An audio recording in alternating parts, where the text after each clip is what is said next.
ಇದೀಗ ಮುಸ್ಲಿಂ ಸಮುದಾಯದವರಿಗೂ ಕೂಡ ಉಪಮುಖ್ಯಮಂತ್ರಿ ಸ್ಥಾನ ಕೊಡಿ ಅಂತ ಹೇಳಿ ಬೇಡಿಕೆ ಕೇಳಿ ಬರ್ತಾ ಇದೆ. ಚಿತ್ರದುರ್ಗ ಕಾಂಗ್ರೆಸ್ ಮುಸ್ಲಿಂ ಮುಖಂಡರಿಂದ ಆಗ್ರಹ ಮಾಡಲಾಗ್ತಾ ಇದೆ. ಚಿತ್ರದುರ್ಗದಲ್ಲಿ ಮುಸ್ಲಿಂ ಮುಖಂಡರು ಸುದ್ದಿಗೋಷ್ಠಿಯನ್ನ ಮಾಡಿದ್ದಾರೆ. ಇದೇ ವಿಚಾರದಲ್ಲಿ ಸಂಪುಟದಲ್ಲಿ ನಮ್ಮ ಸಮುದಾಯಕ್ಕೆ ನ್ಯಾಯಯುತ ಸ್ಥಾನ ಕೊಡಿ, ಅಲ್ಪಸಂಖ್ಯಾತ ಸಮುದಾಯದ 4ವರಿಗೂ ಕೂಡ ಮಂತ್ರಿ ಸ್ಥಾನ ಕೊಡಿ ಅಂತ ಈಗ ಬೇಡಿಕೆಯನ್ನ ಇಡ್ತಾ ಇದ್ದಾರೆ. ಚಿತ್ರದುರ್ಗದ ಕಾಂಗ್ರೆಸ್ ಮುಸ್ಲಿಂ ಮುಖಂಡರಿಂದ ಸುದ್ದಿಗೋಷ್ಠಿ ಮಾಡಲಾಗಿದೆ. ಇದೇ ವಿಚಾರದಲ್ಲಿ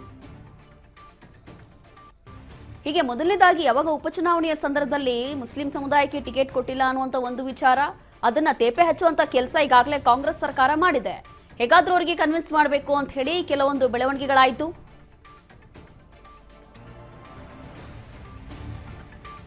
ಮುಸ್ಲಿಂ ಸಮುದಾಯದವರಿಗೆ ಉಪಮುಖ್ಯಮಂತ್ರಿ ಸ್ಥಾನ ಕೊಡಿ ಅಂತ ಹೇಳಿ ಈಗ ಚಿತ್ರದುರ್ಗದಲ್ಲಿ ಕಾಂಗ್ರೆಸ್ ಮುಸ್ಲಿಂ ಮುಖಂಡರು ಸುದ್ದಿಗೋಷ್ಠಿ ಮಾಡಿ ತಿಳಿಸ್ತಾ ಇದ್ದಾರೆ.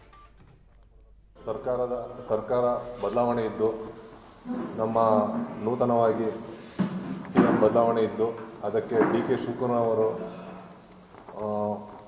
ಸಿಎಂ ಆಗಲಿದ್ದು, ಅವರ ಸಂಪುಟದಲ್ಲಿ ಅಲ್ಪಸಂಖ್ಯಾತರಿಗೆ ಹೆಚ್ಚಿನ ಸ್ಥಾನ ಕೊಡಬೇಕಂತ ನಾವು ಏನು ಕೇಳ್ತಿದ್ದೀವಿ.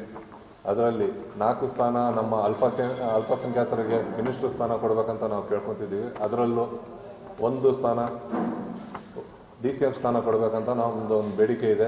ಏಕೆಂದರೆ ಕಾಂಗ್ರೆಸ್ನಲ್ಲಿ ಮುಸಲ್ಮಾನರಿನ ಪಾತ್ರ ಭಾಳ ದೊಡ್ಡದಿದೆ.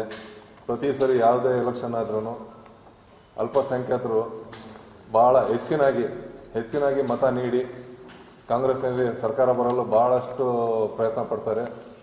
ಹಾಗಾಗಿ ಈ ಮುಂದೆ ಬರುವ ಕ್ಯಾಬಿನೆಟ್ ಇದರಲ್ಲಿ ನಮ್ಮ ಮುಸಲ್ಮಾನರಿಗೆ, ಅಲ್ಪಸಂಖ್ಯಾತರಿಗೆ 4 ಸ್ಥಾನ ಕೊಡಲೇಬೇಕಂತ ನಾನು ಹೈಕಮಾಂಡ್ನಲ್ಲಿ ಆಗ್ರಹಿಸ್ತಿದ್ದೀವಿ.